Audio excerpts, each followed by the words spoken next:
Bismillahirrahmanirrahim. Assalamualaikum warahmatullahi wabarakatuh. Alhamdulillah, wassalatu wassalamu ala rasulillah wa ala alihi wa ashabihi wa mawalah, amma ba'du. Syukur kita kepada Allah Subhanahu wa Ta'ala atas nikmat yang telah dicurahkannya. Salawat dan salam kepada junjungan alam Nabi besar Muhammad sallallahu alaihi wasallam. Kaum muslimin dan muslimat yang dirahmati oleh Allah Subhanahu wa Ta'ala. Adapun materi kita pada hari ini adalah dirikanlah sholat, jangan lalaikan. Perintah Allah Subhanahu wa Ta'ala tentang sholat itu adalah seusai peristiwa Isra dan Mi'raj dari Masjidil Haram ke Masjidil Aqsa. Inna sholata kanat 'alal mu'minina kitabam mawquta. Sesungguhnya sholat itu adalah kewajiban bagi orang yang beriman dengan waktu-waktu yang telah ditentukan oleh Allah Subhanahu wa Ta'ala. Jadi sholat 5 waktu itu sudah ada waktu-waktunya, diajarkan oleh Allah melalui malaikat Jibril kepada Nabi kita Muhammad sallallahu alaihi wasallam. Jadi Rasulullah diajarkan bagaimana kaifiat sholat itu oleh malaikat Jibril. Jadi sini ada guru mengajarkan tentang cara-cara, tata cara melaksanakan ibadah sholat itu, sehingga jelas bagaimana cara pelaksanaannya, berdirinya, rukuknya, sujudnya, sehingga sholat itu benar-benar seperti kata Rasulullah, "Shollu kama ra'aitumuni usolli." Sholatlah kamu sebagaimana kamu lihat bagaimana saya sholat.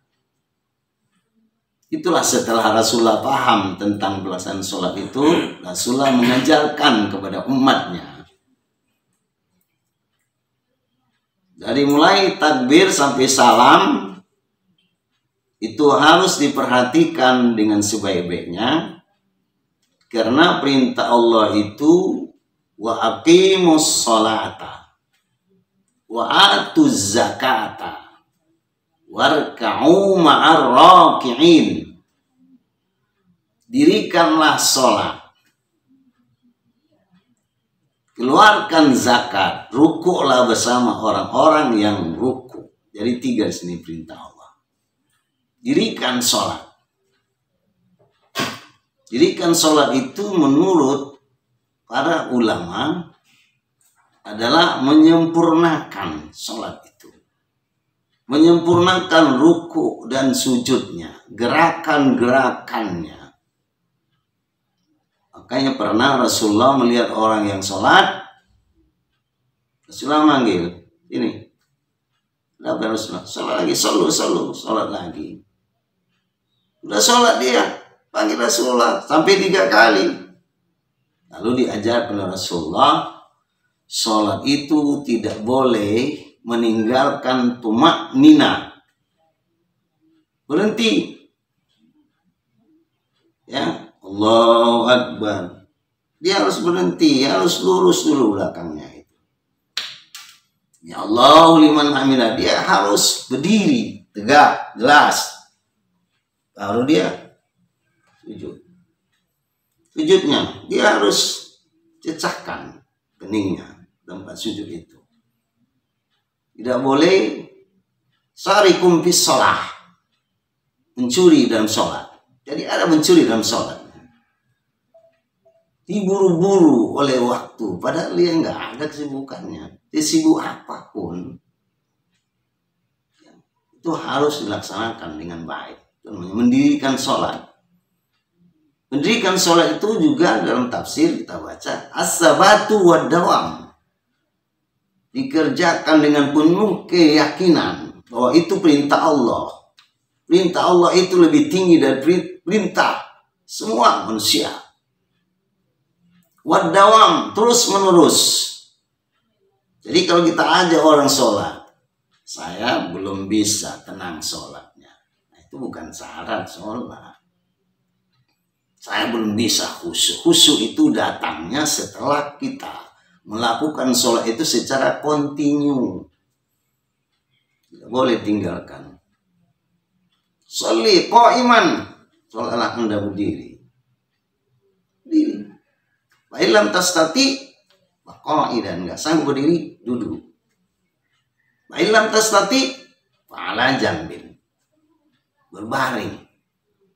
Jadi mustalqiyan, tak bisa juga terlentang. Maka ulama mengatakan terakhir bil isyarah, dengan isyarat mata. Bisa semuanya lagi kecuali matanya yang bisa bergerak. Jadi jangan sampai matanya tidak bisa bergerak, badan bisa bergerak, disolatkan karena udah meninggal dunia. Shollu qabla an tusallu. Maka para ulama membuat suatu aba-aba peringatan, sholatlah Anda sebelum Anda disolatkan. Jadi ini adalah suatu kewajiban yang harus kita sampaikan informasinya kepada anak-anak kita supaya mereka membiasakan. Ya, tarbiyah adalah latihan pendidikan sholat itu perlu. Iza balagha, apabila sampai balagha sinin 7 tahun. Muru sibyanakum iza balagha 7 sinin. Ini perlu disampaikan informasi untuk anak-anak kita, generasi kita. Apabila sampai 7 tahun diajak sholat. Wadribuhu iza 10 sinin. Jadi Rasulullah menganjurkan ada peringatan dengan bahasa pukul, artinya berikan peringatan. Apabila sampai 10 tahun dia tidak mengerjakan sholatnya, diingat-ingatkan. Itu pentingnya pendidikan sholat itu. Bahkan dalam surat Thaha dijelaskan wa'mur ahlaka bis sholati wastabir 'alaiha. Suruhlah keluargamu untuk melaksanakan sholat, wastabir 'alaiha. Memang ini berat, perlu ada kesabaran untuk melakukannya. Perlu kesabaran untuk meneruskan perintah itu. Paling berat amal manusia itu, di antara sekian beratnya ibadah, adalah sholat. Wasta'inu bis sabri was salah wa innaha lakabiratun illa 'alal khashi'in. Minta tolonglah kamu kepada Allah dengan sabar dan sholat. Sholat itu sangat berat. Rasanya seperti memikul barang yang berat ratusan kilo berada di pundak manusia. Begitulah terasa beratnya. Kecuali orang yang sudah ada nilai khusyuk pada dirinya. Khusyuk itu tidak akan terjadi apabila kita tidak mementingkan sholat itu.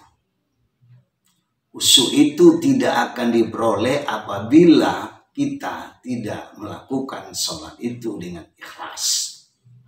Maka kerjakanlah perintah Allah dengan ikhlas. Mukhlisina lahuddin. Wa ma umiru illa liya'budullaha mukhlishina lahuddin. Kamu tidak diperintah melakukan ibadah kecuali ikhlas melaksanakan perintah agama itu, perintah dari Allah itu. Insya Allah dengan latihan-latihan, setelah kita membiasakan diri sehingga nanti kalau kita belum sholat terasa ada sesuatu yang kurang pada diri kita, itulah sholat. Itu ada bukti ya, sholatnya udah khusyuk. Jadi sholat nggak sholat itu sama saja, ini bahaya. Nggak sholat ada sesuatu yang kurang dari diri kita, sesuatu yang berharga, itulah sholat kita. Berarti ada nilai khusyuk. Qad aflahal mu'minun alladzina hum fi salatihim khashi'un. Sesungguhnya berbahagialah orang yang beriman yang dalam pelaksanaan sholatnya itu sudah memiliki nilai khusyuk. Beruntunglah mereka. Maka marilah kita terhadap perintah sholat ini jangan sampai kita sudah bisa melakukannya, waktunya sudah tersedia, tapi masih kita abaikan. Panggilan itu ada panggilan azan, itulah sholat. Allah sudah memanggil kita. Kalau tidak ada sesuatu yang menghalangi kita, marilah sholat segera. Jangan sampai melalaikan. Karena melalaikan sholat itu ada peringatan dari Allah. Fawailul lil musallin alladzina hum an salatihim sahun. Celakalah, merugilah orang-orang yang sholat, yang sholatnya lalai. Apa yang maksud dengan sholat lalai? Dalam tafsir Ibnu Katsir disebutkan wa yuakhirunaha ila akhirih daiman aw ghaliban. Humul ladzina yuakhiruna shalah an waqtiha. Itu pada keterangan yang lain. Mereka melambat-lambatkan sholat dari waktunya, padahal harus bisa, udah ada waktu yang tersedia. Kalau dia sedang bekerja sudah ada shiftnya itu menggantikan shift dia sehingga dia bisa sholat di saat itu. Kalau dia jaga mesin, kalau dia sholat itu ada sesuatu yang bahaya sudah ada yang menggantikan dia. Dan ada yang bertanya, Pak, saya nggak dikasih waktu sholat, Anda kan bisa sholat di kerjaan Anda itu. Sebenarnya tidak ada alasan, tidak ada orang yang menghalangi orang sholat itu. Karena ibadah yang sangat penting itu adalah sholatnya. Maka pada hari kiamat nanti, yang diperiksa pertama sekali, awwalu ma yuhasabu bil abdu yaumal qiyamah sholatuhu. Pada hari kiamat, yang diperiksa amal seorang hamba yang pertama sekali dari seluruh amalnya adalah sholatnya. Fa in qubilat tuqbila anhu sa'ira amaluh wa in rudda anhu sa'iru amalih. Kalau diterima sholatnya maka semua amalnya diterima. Maka pada hadis yang lain, kalau sholat wajibnya itu tidak terpenuhi jumlahnya, kurang, maka Allah akan merintahkan kepada malaikat untuk mencari sholat sunatnya, untuk menutupi sholat yang wajib itu. Apabila sudah terpenuhi sholat yang wajibnya, insya Allah semua sholatnya diterima. Itulah perlunya kita menambah sholat-sholat sunat. Mudah-mudahan sholat sunat itu bisa menutupi kekurangan-kekurangan dari sholat kita. Maka pesan Rasulullah di akhir hayatnya kepada umatnya, ummati, ummati, umatku, umatku, as-salah, as-salah, as-salah, sholat, sholat, sholat. Akhirnya dia pun menutup matanya yang terakhir setelah menyampaikan pesan sholat itu kepada umatnya. Begitu pentingnya untuk melaksanakan sholat itu.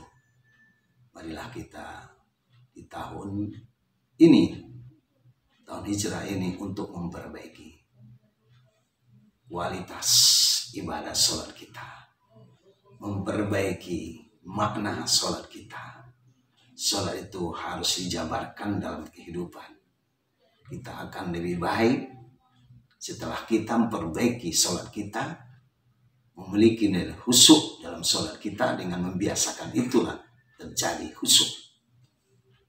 Kemudian terjadi dengan sholat itu, aplikasi dari sholat itu, kehidupan dunia kita insya Allah lebih baik.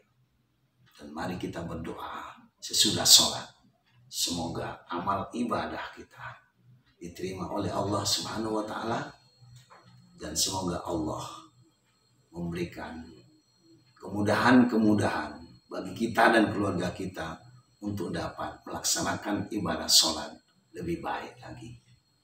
Dan semoga Allah menjauhkan dari sifat-sifat jahiliyah yang berkembang pada zaman dahulu, jangan sampai berkembang ke depannya, yaitu orang-orang munafik itu sangat malas melaksanakan sholatnya. Semoga kita menjadi hamba Allah yang beriman dan bertakwa, menjadi keluarga sakinah, mawaddah, warahmah sepanjang masa. Amin ya rabbal alamin. Wabillahi taufik wal hidayah. Wassalamualaikum warahmatullahi wabarakatuh.